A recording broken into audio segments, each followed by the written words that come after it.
اللہ تعالیٰ کے دنوں میں سے ایک دن شعبان کا دن ہے، وہ دن جس کے بارے میں بہت سی کنفیوژنز ہیں، بہت سی الجھنیں ہیں ذہنوں میں، بہت سے تصورات ہیں جو یقین کی حد تک پہنچے ہوئے ہیں۔ کیا حقیقت ہے؟ کیا فسانہ ہے؟ اس کا فیصلہ ہم میں سے خود کوئی نہیں کر سکتا، کیونکہ جس نے یہ دین بھیجا ہے وہی یہ فیصلہ کر سکتا ہے، جس نے دین سکھایا وہی یہ فیصلہ کر سکتا ہے۔ اپنی جانب سے جو کوئی اس پر اضافہ کرے گا یا کمی کرے گا، اللہ تعالیٰ کے یہاں گناہ گار ہوگا۔ نصف شعبان کا یعنی شب برات کا تصور کیسا ہے، اس کے بارے میں حدیث ہم دیکھیں گے۔ قال صلی اللہ علیہ وسلم، رسول اللہ صلی اللہ علیہ وسلم نے فرمایا، یطلع اللہ تبارک و تعالی الی خلقہ لیلۃ النصف من شعبان فیغفر لجمیع خلقہ۔ رسول اللہ صلی اللہ علیہ وسلم نے فرمایا، اللہ تعالیٰ نصف شعبان کی رات کو اپنی مخلوق کی طرف جھانکتے ہیں اور تمام مخلوقات کو بخش دیتے ہیں، الا لمشرک او مشاحن، ما سوائے شرک کرنے والے کے اور بغض رکھنے والے کے۔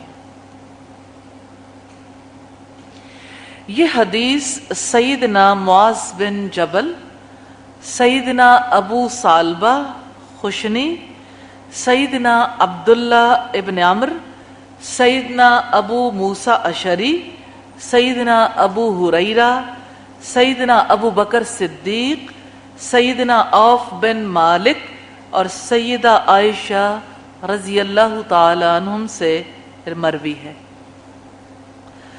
صحیحہ میں یہ حدیث 1144 نمبر پر ہے۔ حدیث کے الفاظ ایک دفعہ پھر میں آپ کے سامنے رکھنا چاہتی ہوں۔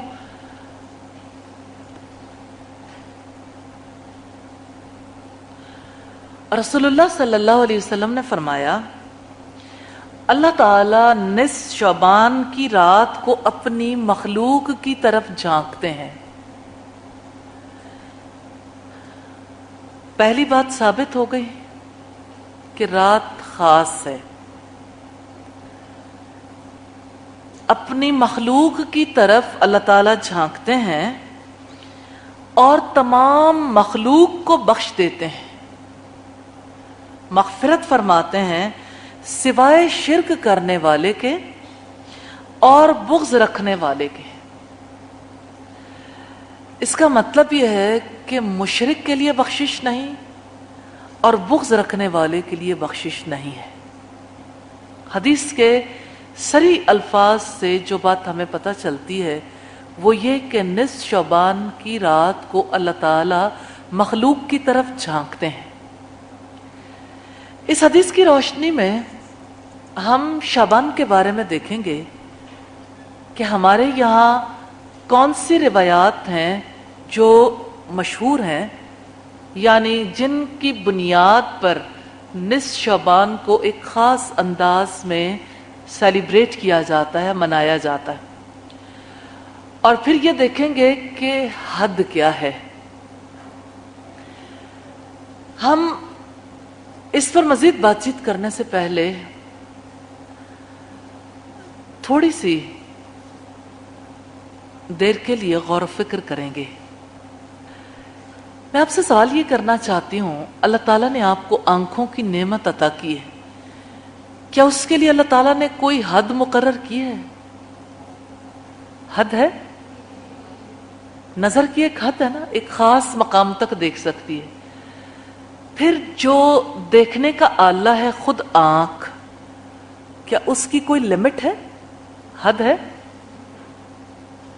کیا آنکھ پورا وجود بن جاتی ہے یا پورا چہرہ؟ ایسا کبھی نہیں ہوتا۔ ہم بنانا بھی چاہیں تو نہیں بنا سکتے. ہمارے کان پھیل کر ہمارا پورا وجود نہیں بن جاتے. ہماری ساری زندگی سماعت نہیں بن جاتی. زبان اچھے عمل کرے یا برے، زبان کے لیے ایک حد مقرر ہے، رہنے کی جگہ خاص ہے، وہ اس دائرے سے باہر نہیں آ سکتی. انسان اپنی زندگی میں زبان کا استعمال برا کر سکتا ہے، لیکن انجام بہت برا ہے. ہر ایک چیز کے لیے اللہ تعالیٰ نے ایک حد مقرر کی ہے. حد کا کراس کرنا، اس کو زیادتی کہتے ہیں. حد کیا ہے؟ اللہ تعالیٰ کا حکم اور محمد رسول اللہ صلی اللہ علیہ وسلم کا عمل. اس لیے جیسے ہم نے رسول اللہ صلی اللہ علیہ وسلم کی حدیث کو دیکھا، ایسے ہی ہم آپ کے عمل کو بھی دیکھیں گے. شعبان کے بارے میں ہم کچھ خاص احادیث کو بھی ضرور دیکھیں گے. اس میں کوئی شک نہیں کہ اس حدیث سے نصف شعبان کی رات کی فضیلت ثابت ہوتی. شک و شبے سے بالاتر ہے، کیونکہ حدیث صحیح ہے. اس رات کو جو کچھ ہمارے یہاں کیا جاتا ہے، یہ بھی ایک سچی بات ہے، حقیقت ہے. اس کا اس حدیث سے کوئی تعلق نہیں ہے. اس رات میں کیا کچھ کیا جاتا ہے؟ کھانے پکائے جاتے ہیں، بانٹے جاتے ہیں، پھر عبادات ہوتی ہیں، نوافل اور قرآن خوانیاں اور اسی نوعیت کے بہت سارے کام. اس کے علاوہ بھی کچھ کام ہوتے ہیں، آتش بازی، اور اس کے علاوہ بھی کوئی کام ہوتا ہے. جی، جو بیٹیاں شادی شدہ ہوتی ہیں ان کو جیسے عید پر تحفے تحائف بھیجتے ہیں، اسی طرح سے نصف شعبان کے لیے، شب برات کے لیے بھی باقاعدہ طور پر کچھ نہ کچھ ان کے یہاں بھجوایا جاتا ہے. جیسے عید الفطر منائی جاتی ہے، عید الاضحیٰ منائی جاتی ہے، اسی طرح سے ہمارے یہاں شب برات بھی باقاعدہ طور پر منائی جاتی. آیا اس منانے کا دین سے کوئی تعلق ہے؟ دیکھیے، اس رات کی فضیلت سے کسی کو کوئی انکار نہیں، لیکن محمد رسول اللہ صلی اللہ علیہ وسلم سے بڑھ کر کون جانتا تھا کہ یہ رات فضیلت والی ہے؟ کون آپ سے بڑھ کر بہتر عمل کر سکتا ہے؟ آپ صلی اللہ علیہ وسلم نے اس رات میں ایسا عمل نہیں کیا جیسے اعمال ہمارے یہاں کیے جاتے ہیں. نہ اس رات کے لیے آپ کی بیٹی کے لیے کوئی خاص کھانے گئے، نہ کوئی لباس گئے، نہ اس کے لیے کوئی آتش بازی کی مہم ہوئی، نہ اس کے لیے باقاعدہ قرآن خوانی ہوئی، نہ نوافل کا اہتمام، نہ کھانے بنے، نہ حلوہ پوری بنائی گئی، نہ ہی اس نوعیت کے اور کھانے.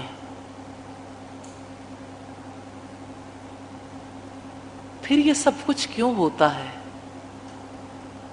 اور عبادت سمجھ کر کیوں کیا جاتا ہے؟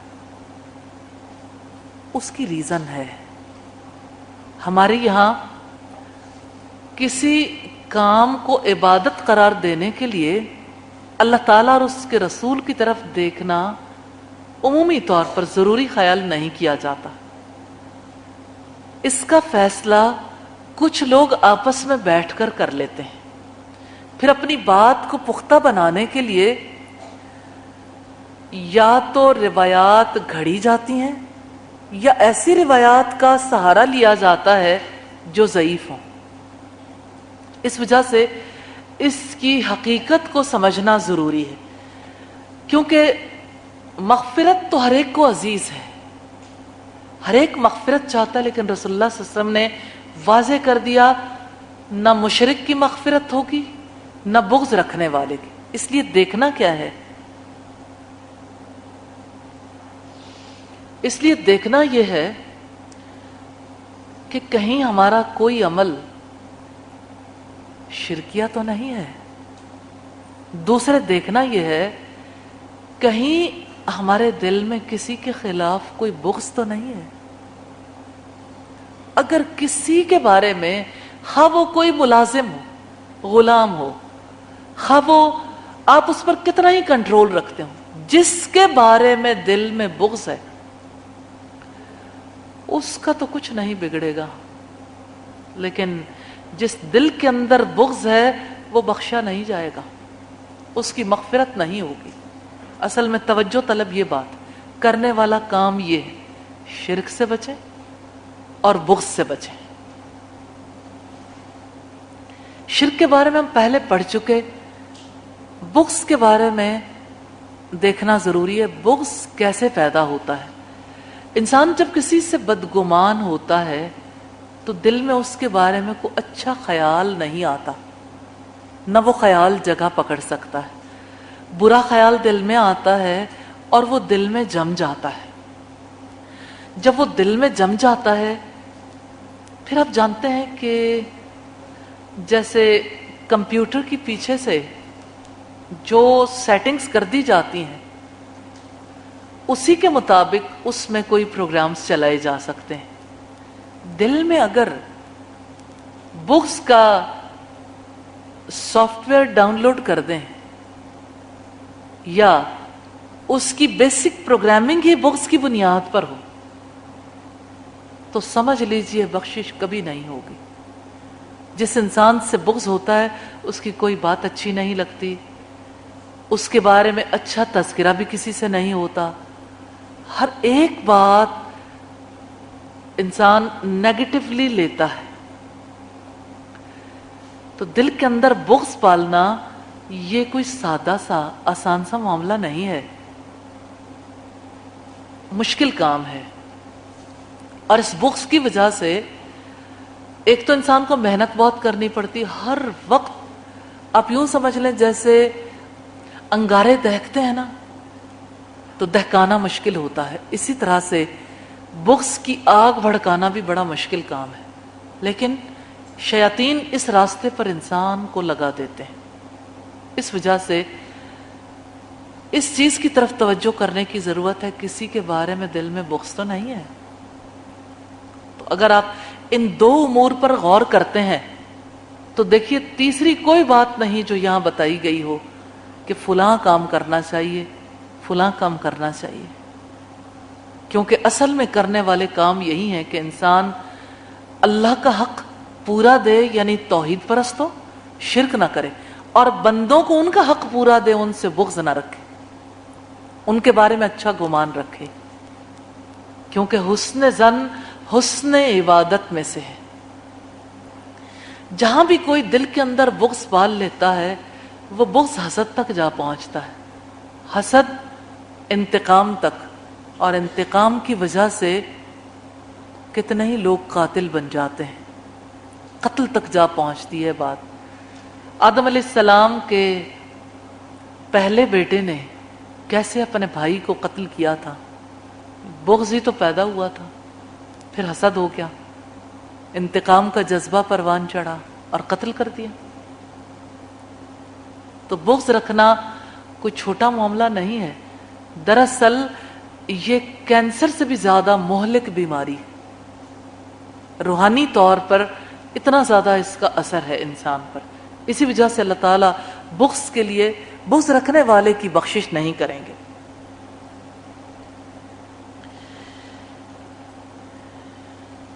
پھر ایک اور بات، ایک اور اینگل سے بھی ہم دیکھتے ہیں کہ اگر اس وجہ سے کہ اس رات میں اللہ تعالیٰ مخلوق کی طرف دیکھتے ہیں، اس میں خاص قسم کی عبادات کی جائیں اور اس میں خاص قسم کے پروگرام ترتیب دیے جائیں، تو اللہ تعالیٰ تو ہر رات آسمان دنیا پر نزول کرتے ہیں۔ یہاں تو جھانکنے کی بات ہے، ہر رات نازل ہونے کی بات ہے۔ ہر رات جب نازل ہوتے ہیں اس وقت سب لوگ کیوں سوتے رہتے ہیں؟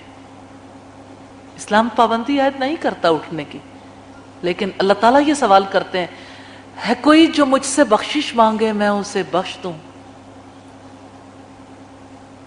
پھر کتنے ہی لوگ سوئے رہ جاتے ہیں بخشش مانگنے کی بجائے۔ ہے کوئی جو مجھ سے مانگے میں اسے عطا کر دوں؟ تو اللہ تعالیٰ سے سوال کرنے کا وہی وقت ہے۔ اور پھر آپ دیکھیے کہ اگر اس دن کی بات ہے تو ہر پیر، ہر سوموار اور جمعرات بھی پھر خاص دن ہے، پھر یہ مروجہ عبادات تو ان دنوں میں بھی ہونی چاہیے. اس کی کوئی انتہا نہیں ہے. ہمارے لوگ اس معاملے میں اتنا آگے جا چکے ہیں کہ ہر دن کی عبادات مختلف کر دیں، اور اسی طرح سے ہر دن کے اذکار بھی مختلف کر دیے. کعبہ میں پہنچتے ہیں تو طواف کے ہر چکر کی دعا بھی مختلف کر دیتے ہیں. یہ شدت پسندی ہے. آپ جو بھی دعا کرنا چاہیں، کوئی روک رکاوٹ نہیں ہے، لیکن کوئی خاص کرنا چاہیں گے تو یہ سنت سے انحراف ہے. کیونکہ اللہ تعالیٰ کو تو وہی عمل پسند ہے، اس کی محبت بھی تب ملتی ہے، مغفرت بھی تب ہوتی ہے جب ہم نبی صلی اللہ علیہ وسلم کی پیروی کرتے ہیں. دلیل ہے سورہ آل عمران کی آیت نمبر 31، قُلْ إِن كُنتُمْ تُحِبُّونَ اللَّهَ فَاتَّبِعُونِي يُحْبِبْكُمُ اللَّهُ. کہہ دو کہ اگر تم اللہ تعالیٰ سے محبت رکھتے ہو تو میری پیروی کرو، اللہ تعالیٰ تم سے محبت کریں گے. وَيَغْفِرْ لَكُمْ ذُنُوبَكُمْ، اور تمہارے لیے تمہارے گناہوں کو بخش دیں گے.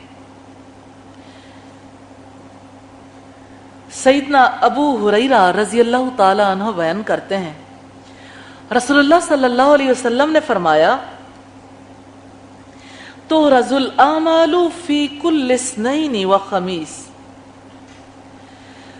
ہر سوموار اور جمعرات کو بارگاہ الہی میں اعمال پیش کیے جاتے ہیں.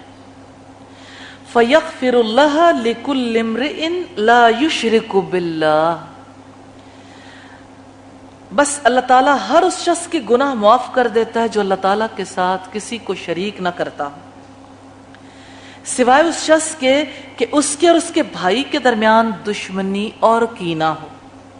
تو اللہ تعالیٰ فرماتا ہے ان دونوں کو چھوڑ دو یہاں تک کہ صلح کر لیں. یہ مسلم کی روایت ہے 2565 نمبر پر، اور کتنی زیادہ مشابہت ہے دونوں احادیث میں. 2 دنوں کے بارے میں بھی وہی بات ہے جو بات نصف شعبان کے بارے میں. اس طرح سے تو ہفتے کے ہر 2 دنوں کو بھی سیلیبریٹ کرنا پڑے گا، کیونکہ ان دنوں میں بھی بخشش ہوتی ہے. ان دنوں میں بھی اللہ تعالیٰ کا کرائیٹیریا وہی ہے، شرک نہ کرے اور اپنے بھائی سے کینہ اور بغض نہ رکھتا. لیکن سوموار اور جمعرات کے لیے یہ بات خاص ہے کہ اللہ تعالیٰ یہ کہتے ہیں ان کو چھوڑ دو یہاں تک کہ صلح کر لیں. صلح کر لیں تو پھر ٹھیک ہے، پھر کوئی حرج کی بات نہیں. تو یہ اللہ تعالیٰ کا ایک نظام ہے. اس نے اپنی بخشش کے لیے کچھ اوقات مختص کیے ہیں. تو ہمیں یہ زیب نہیں دیتا کہ ان دنوں میں، ان اوقات میں اپنی طرف سے عبادات کا تعین کریں. میرا خیال ہے کہ اتنی بات بھی کافی ہے کہ اپنی جانب سے ہم عبادات کا تعین نہیں کر سکتے، کیونکہ دین ہمارے گھر کی کھیتی نہیں ہے کہ جیسے جی چاہے کوئی کھیتی اگا لیں، چاہیں تو بڑھا لیں، چاہیں تو کھیتی جلا دیں، چاہے تو کاٹ کر رکھ دیں. دین تو اللہ تعالیٰ کی طرف سے آیا، اور جس دین کو اللہ تعالیٰ نے اپنا قرار دیا، ان الدین عند اللہ الاسلام، یقیناً دین تو اللہ تعالیٰ کے نزدیک اسلام ہے. اس وجہ سے اسلام کے مطابق ہی ہمیں اپنی زندگی کے فیصلے کرنے. اور اسلام وہ ہے جو اللہ تعالیٰ نے وحی کے ذریعے سے بھیجا، محمد رسول اللہ صلی اللہ علیہ وسلم نے اس کے مطابق عمل کیا.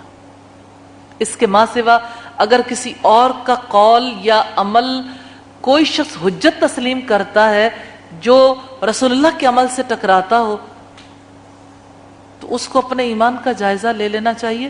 اس کا ایمان پھر محمد رسول اللہ پر نہیں ہے، اس پر ہے جس کے عمل کو وہ حجت سمجھتا.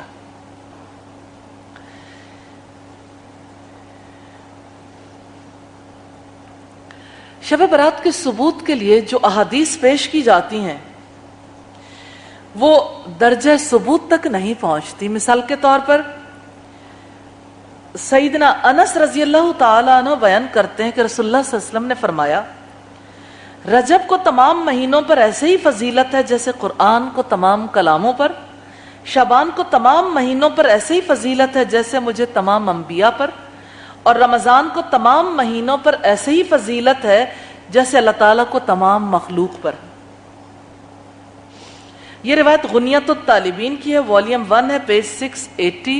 یہ حدیث موضوع ہے، من گھڑت ہے، جیسا کہ ملا علی قاری، حافظ ابن حجر اور امام سخاوی اور دیگر محدثین نے اس بارے میں وضاحت کی. یعنی اس حدیث پر یقین کیسے کیا جا سکتا ہے؟ یہ تو اللہ کے رسول صلی اللہ علیہ وسلم کے الفاظ ہی نہیں ہیں، یہ تو کسی نے خود بیٹھ کے بنائے، من گھڑت روایت. تو شعبان کی جو فضیلت ہے وہ اپنی جگہ پر، لیکن ہم محمد رسول اللہ صلی اللہ علیہ وسلم پر کسی اور کو ترجیح نہیں دے سکتے، ہم کسی اور کی بات کو افضل قرار نہیں دے سکتے. یہ ہمارے ایمان کا معاملہ ہے. ہم سنی سنائی ہر بات پر یقین نہیں کر سکتے، کیونکہ نبی صلی اللہ علیہ وسلم نے فرمایا کسی شخص کے جھوٹا ہونے کے لیے اتنا ہی کافی ہے کہ وہ ہر سنی سنائی بات بغیر تحقیق کے دوسروں کے سامنے بیان کر دیں. تو یہ تحقیق یہ ہے کہ یہ موضوع اور من گھڑت روایت ہے.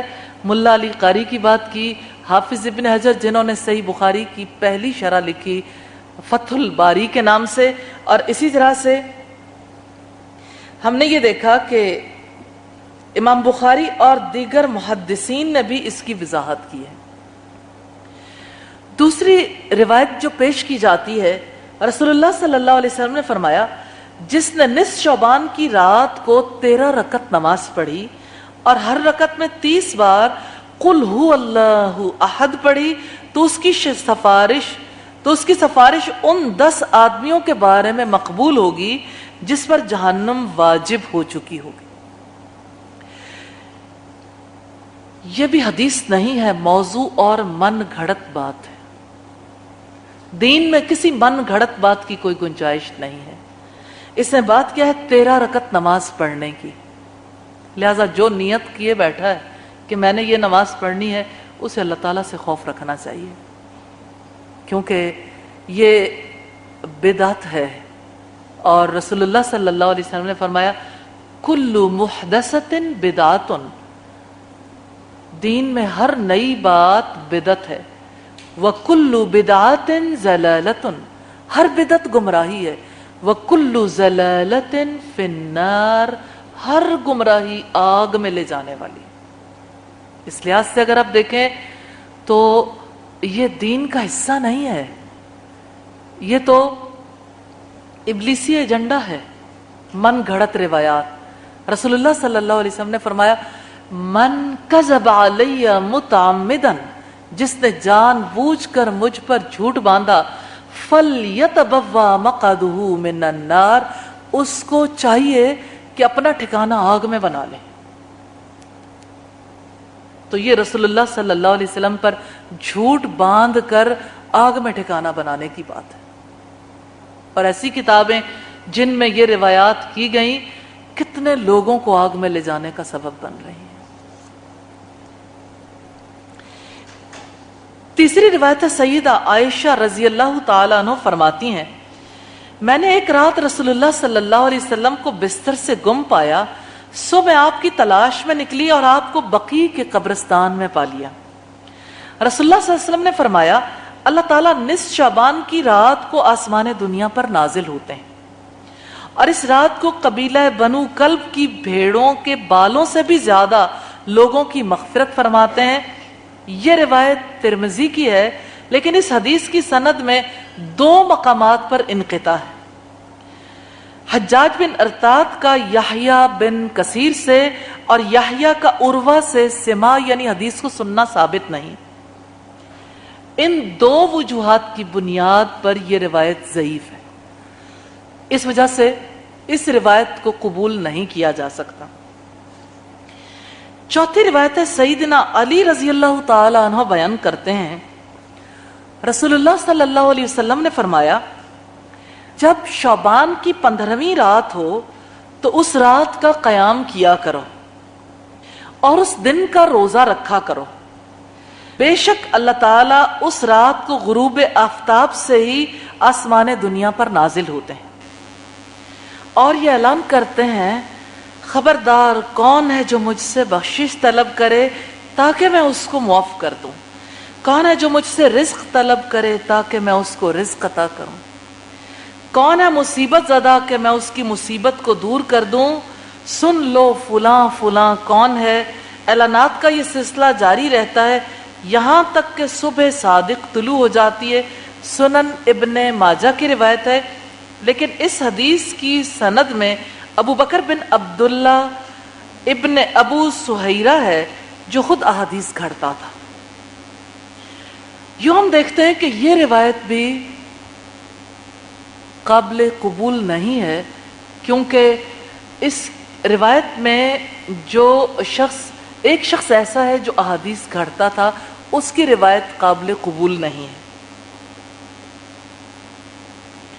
پانچویں روایت ہے، رسول اللہ صلی اللہ علیہ وسلم نے فرمایا، شعبان سے شعبان تک موتوں کے فیصلے کیے جاتے ہیں، حتیٰ کہ ایک شخص نکاح کرتا ہے یا اس کی اولاد ہوتی ہے جبکہ اس کا نام مردوں کی فہرست میں داخل کیا جاتا ہے۔ حافظ ابن کثیر نے اپنی تفسیر میں والیوم 4 پیج 138 میں یہ روایت نقل کی اور اس کو مرسل قرار دیا ہے۔ اگر آپ لوگ چاہیں کہ اس بارے میں مزید تفصیلات دیکھیں تو ملا علی قاری کی تصنیف ہے موضوعات کبیر، یعنی بڑی بڑی جو گھڑی ہوئی احادیث ہیں انہوں نے ایک جگہ جمع کر دیا انہیں، ان سے آپ کو اندازہ ہو سکتا ہے کہ کون کون سی گھڑی ہوئی روایات ہیں، ان روایات سے بچ جانا چاہیے۔ پھر ہمیں یہ بھی دیکھنا چاہیے کہ اس رات میں جو کام انجام دیے جاتے ہیں، کچھ کام تو ایسے ہیں جن کا تعلق براہ راست حدیث سے ثابت کرنے کی کوشش کی جاتی ہے، تو وہ احادیث جو ہیں وہ ضعیف ہیں یا موضوع من گھڑت ہے۔ ہمیں یہ بھی دیکھنا ہے کہ وہ کام جو احادیث سے نہیں ملتے ان کا آغاز کیسے ہوا، جیسے آتش بازی کا سلسلہ کیسے شروع ہوا۔ آپ نے بھی دیکھا ہوگا ان دنوں میں خوب لوگ جو ہیں وہ بچے خاص طور پر اور اسی طرح بڑے بھی ساتھ مل جاتے ہیں اور آتش بازی کا کاروبار خوب چمکتا ہے۔ تو آتش بازی کی ابتدا کیسے ہوئی؟ برامکا ایرانیوں اور مجوسیوں کا مشہور خاندان تھا۔ مجوسی اور آتش پرست لوگ آتش کدے کی آگ روشن کرنے والے اور اس کی نگرانی کرنے والے کو برمک کہتے تھے۔ اب یہ بات کلیئر ہو گئی کہ برمک کون ہے، یعنی جو آتش کدے کی آگ کو بجھنے نہیں دیتا تھا، اور یہ مجوسیوں کے ہاں سب سے بڑا مذہبی عہدہ تھا، کیونکہ ان کے یہاں سب سے بڑی عبادت آتش کدہ کی آگ جلانا تھا کہ وہ آگ بجھنے نہ پائے۔ مسلمانوں کی آمد کی وجہ سے برمک کے عہدے ختم ہو گئے اور برمکی خاندان کے لوگوں نے اسلام کا لبادہ اوڑھ لیا، لیکن درون خانہ آگ کی محبت دل میں پروان چڑھتی رہی۔ جب بنو عباس نے بنو امیہ سے اقتدار چھیننا چاہا تو انہوں نے اس قسم کے نو مسلم اجمیوں سے تعاون کیا، جس کا نتیجہ یہ نکلا کہ ایرانی امور سلطنت میں شامل ہو گئے اور برمکی خاندان نے حکومت اسلامیہ میں بڑے بڑے عہدے حاصل کر لیے۔ خالد برمکی تو عہدہ وزارت تک جا پہنچے، اور 163 ہجری میں جب خالد کا انتقال ہوا تو خلیفہ ہارون الرشید نے اس کے بیٹے یحییٰ برمکی کو قلم دان سونپ دیا۔ سابقہ آتش پرست ہونے کی وجہ سے اس نے مقدس آگ روشن کرنے کا بڑا ہی عجیب طریقہ دریافت کیا، اور بالخصوص شعبان کی 15ویں رات کو نیک اعمال سے منسوب کر کے اس رات کو کثرت سے چراغاں کیا گیا۔ آگ روشن کرنے کا مقصد لوگوں کے دلوں اور ذہنوں میں آگ کا تقدس پیدا کرنا تھا۔ مساجد میں چراغاں کی بدعت کو بھی اسی نے ایجاد کیا تاکہ وہ سب لوگ آگ کی پوجا کر سکیں۔ پھر زمانے کے ساتھ ساتھ اس میں تبدیلیاں ہوتی گئیں اور معاملہ وہاں تک جا پہنچا ہے جو آپ سب لوگ دیکھ رہے ہیں۔ یہ واقعہ اگر آپ دیکھنا چاہیں تو تحفۃ الاحوزی جو ترمذی کی شرح ہے اس سے دیکھ سکتے ہیں، مرآت المفاتیح میں بھی یہ واقعہ موجود ہے۔ یہاں سے ہمیں یہ پتہ چلتا ہے کہ دین کیسے بدل جاتا ہے، یعنی اصل دین کچھ اور ہے جب تحقیق نہیں کی، جب سنی سنائی پہ بلیو کیا، جب آبا کی رسوم کو دین مان لیا، تو پھر وہی کرنا شروع کر دیا جو آباء و اجداد کو اور معاشرے کے افراد کو دیکھا۔ تو دین وہ ہے جو اللہ تعالیٰ نے بھیجا اور محمد رسول اللہ صلی اللہ علیہ وسلم لے کر آئے، جس کو آپ نے قائم کیا۔ اللہ تعالیٰ سے دعا ہے ہمیں اسی دین پر چلنے کی توفیق عطا فرمائے۔ اور جو حدیث ہم نے، بنیادی حدیث ہم نے شعبان کی 15ویں کے حوالے سے دیکھی ہے، 15 شعبان کے حوالے سے، یہ حق ہے، صحیح حدیث ہے کہ اللہ تعالیٰ نے مخلوق کی طرف جھانکا اور اللہ تعالیٰ نے، یہاں حدیث کے الفاظ دیکھیے، تمام مخلوقات کو بخش دیتے ہیں ماں سوائے مشرک کے اور وہ جو دل میں بغض رکھ لے۔ اس وجہ سے شرک نہیں کرنا اور دلوں میں بغض نہیں رکھنا۔ باقی اللہ تعالیٰ سے آپ دعا کرنا چاہیں، جس وقت بھی چاہیں دعا کر سکتے ہیں، لیکن اگر آپ تقاریب منعقد کریں گے تو آپ محمد رسول اللہ صلی اللہ علیہ وسلم کی لائی ہوئی شریعت کی مخالفت کریں گے، آپ صلی اللہ علیہ وسلم کی سنت کی مخالفت کریں گے۔ لوگ کہتے ہیں چلو ٹھیک ہے رسول اللہ نے نہیں کیا، لیکن ہم نیکی کے کام ہیں بہت سارے جو عام طور پر نہیں ہوتے، چلو کر بھی لیں تو کیا فرق پڑتا ہے۔ بات یہ ہے کہ رب العزت نے حکم دیا، یا ایھا الذین آمنوا لا تقدموا بین یدی اللہ ورسولہ، اے لوگو جو ایمان لائے ہو، اللہ اور اس کے رسول کے آگے پیش قدمی نہ کرو۔